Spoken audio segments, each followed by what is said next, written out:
Hello साथियों, नमस्कार। आप सभी का स्वागत है। जैसा कि आप सभी को मैंने बोला था कि सुबह 5 से 6 के बीच में वीडियो आप लोगों को भूगोल का मिलने वाला है। लेकिन यहाँ पर सबसे बड़ी खास वजह है, वो ये वजह है कि यहाँ पर लाइव क्लास में आप लोगों के लिए लेकर आया हूँ। इंग्लिश मीडियम वाले बच्चे भी बने रहिएगा। आप लोगों के लिए हिंदी और इंग्लिश दोनों ही वर्जन में ये पेपर लेकर आ चुका हूँ।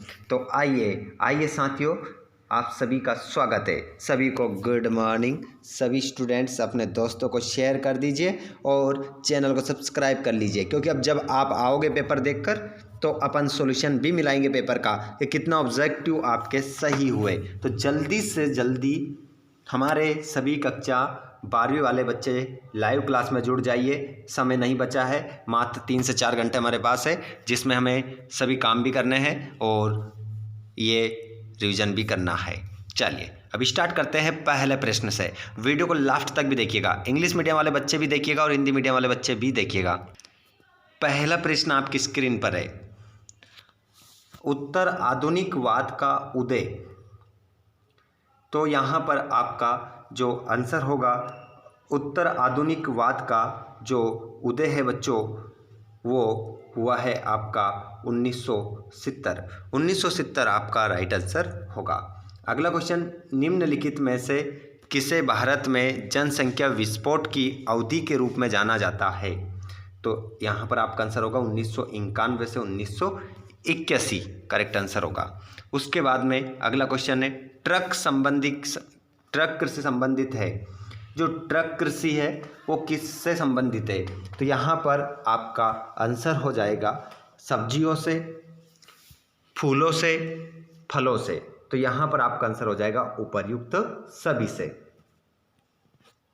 अगला क्वेश्चन है, नीति आयोग का गठन हुआ तो 1 जनवरी 2015। निम्नलिखित में से किस वर्ष में पहला रेडियो कार्यक्रम प्रसारित हुआ था? तो 1923। इंग्लिश मीडियम वाले बच्चे अपने ऑब्जेक्टिव टाइप क्वेश्चन देख लेंगे, ठीक है। इन क्वेश्चनों को आपको ध्यानपूर्वक देखना है।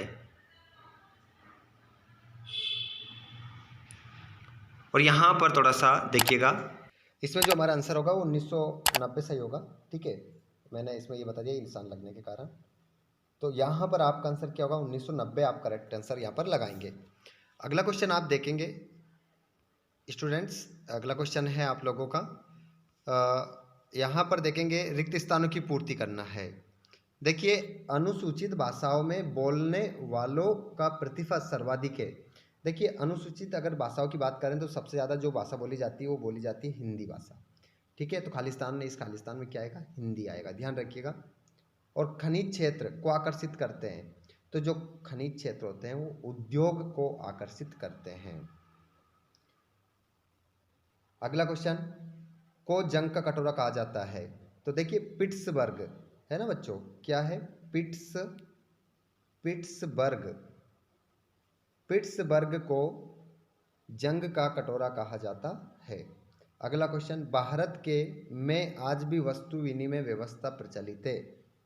तो यहाँ पर इस खालिस्तान में आ जाएगा गुवाहाटी।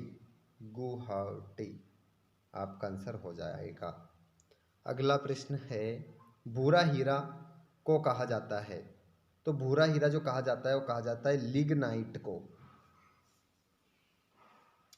लिग्नाइट को क्या कहा जाता है? भूरा हीरा। अगला क्वेश्चन, नोबेल पुरस्कार विजेता है? तो क्या हो जाएगा यहाँ पर?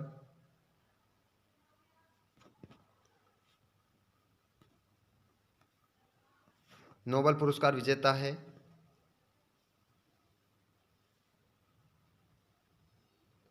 अमर्त्य सेन। अमर्त्य सेन आपका राइट आंसर यहाँ पर हो जाएगा।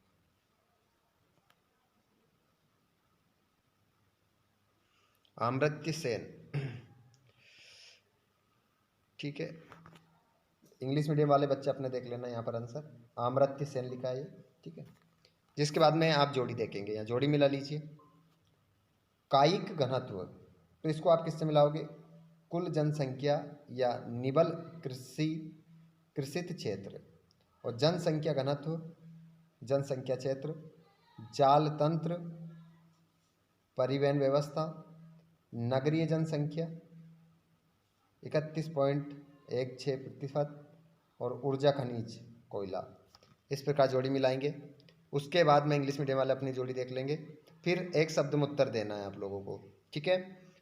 आप लोगों के पास समय बहुत कम है, जल्दी से हम देख लेते हैं, पढ़ना भी है आप लोगों को।